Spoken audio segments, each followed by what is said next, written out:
Hey, I'm Mr. Ogre, and today we're going to be covering the Alchemy Profession Leveling Guide for the War Within. So if you're looking to level Alchemy as efficiently as possible, or you just want to learn about a few of the changes that have happened to Alchemy, this is the video for you. So with that said, let's get started. Leveling Alchemy in the War Within is going to be pretty similar to what we saw in Dragonflight, but with a few key differences that are definitely for the better. So let's just go through some of the changes between the War Within and Dragonflight.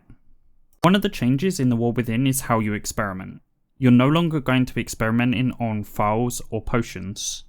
Instead, be experimenting on specific herbs, and every time you experiment, there's a chance you'll discover a new recipe that uses the herb that you experimented on. However, just like in Dragonflight, there is a risk. Failing an experiment will cause near fatal damage and give you a debuff that prevents further experimentation. There is some good news. This debuff is now only 15 minutes compared to the 4 hours that you had in Dragonflight. An interesting new addition to the War Within is Formulated Courage. By spending 30 knowledge points in the Alchemical Mastery specialization, you'll be able to craft Formulated Courage. What this does is allows you to experiment for 10 minutes where you will not get the debuff even if you fail. You will still take the near fatal damage, but you just won't receive the debuff. With the debuff only being 15 minutes, I really don't think the Formulated Courage is worth the 30 knowledge points that early on. But if you don't want to wait, it's definitely a solid option. So where do you start Alchemy in the War Within? The Alchemy Trainer is Tarig, located in the Foregrounds, which is in the southern part of Dornogal. The crafting table is conveniently right next to them, so you don't need to go far to do your crafts. When it comes to leveling, you're going to have two main approaches. You're going to have the more economical approach. If you are on a budget, keep experimenting with Microbloom until you've learned all of those recipes. Then move on to the cheapest uncommon herbs until you've learned all of the recipes. The second is a faster leveling approach. This approach would have you experimenting with uncommon herbs much earlier, for the chance to be able to get one of the rarer recipes, such as one of the flasks that don't have Microbloom in them at all. To make things easier, I've come up with a recommended leveling path. While it may not be perfect for everyone, it's what I'm planning on doing on expansion launch. To start, craft Algeri healing potions all the way to 25. The recipe will turn grey at this point. Next, we're going to craft neutralizing concoctions. This uses the healing potions we just crafted and dilution solution. You get these from any of the alchemy vendors around Khazalgar. This will give you the core catalyst that you need for wild experimentation. Now you will experiment on Microbloom until you get a backfire to unlock as many recipes as possible. Next, you will craft whatever you can that will give you skill points and profession knowledge. One thing to remember, that from 80, the only recipes that will give you skill ups are flasks. These can only be unlocked by experimenting on Arathor's Spear, Blessing Blossom, Lure Drop, or Aubanid. I'd recommend trying to find out which one's the cheapest or sells the best on the auction house and using that herb. No matter what specialization you're aiming for, I have a few suggestions based on the first around 35 points. The idea of these is to try and help you unlock recipes so that you spend less time experimenting and more time crafting. Start with the Alchemical Mastery specialization.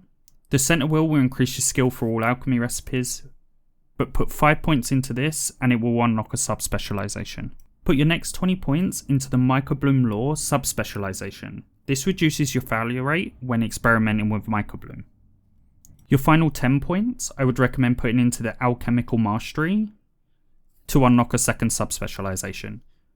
Then pick one of the uncommon herbs that you want to experiment with. Just by selecting this sub-specialization, this should increase the amount of recipes that you find when experimenting on that herb. If you were looking for a few knowledge points for alchemy, I would highly recommend collecting the profession treasures. There are 8 treasures, each rewarding 3 points, for a total of 24 points. I'm going to do a quick rundown of where they are, and I'm going to include the coordinates in the description. The first treasure is the Earthen Iron Powder. This is a barrel near the causeway in the capital city of Dornogal. Second, we have the metal Dornogal frame. This is a large bar sitting on a chest in an area west of the Boulder Springs. The reinforced beaker is located near the entrance to Hallowfall. It's in a building on a slightly lower level, so make sure you're on the right level. Otherwise the treasure won't appear on your minimap. The next treasure is the engraved stirring rod. This is located in the Talok area of the Ring and Deeps. It's in a building near the centre.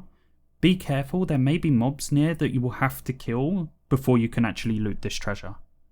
The next treasure is the Chemist's Purified water. This is located in a stall in the main market area of Merodar, which is the capital city of Hallowfall.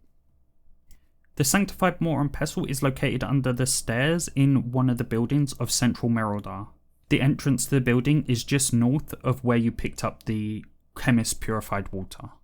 The Dark Apothecary Vial is located in the Eye of Ansarak area of Azj-Kahet. It's inside a ruined tower. There may be mobs guarding the entrance that you have to kill in order to access this treasure. The Nerubian mixing salt is located in the Umbral Bazaar of the City of Threads. It's in one of the buildings. If you have not completed the campaign and unlocked the City of Threads, you may not be able to access this treasure. Last but definitely not least, don't forget about the Dmo Fair. Whenever it's active, you can grab 2 skill points and 3 knowledge points by completing a short quest from Selena called A Fizzy Fusion. I'd recommend saving this for as late as possible to get the most value out of your skill points. And that's all I have for alchemy. I hope it helps you on your journey to becoming a master alchemist. And if you did find this guide useful, be sure to hit that like button, and for more World of Warcraft content, hit the subscribe button. Thank you so much for watching, and I hope to see you in the next one. Happy crafting!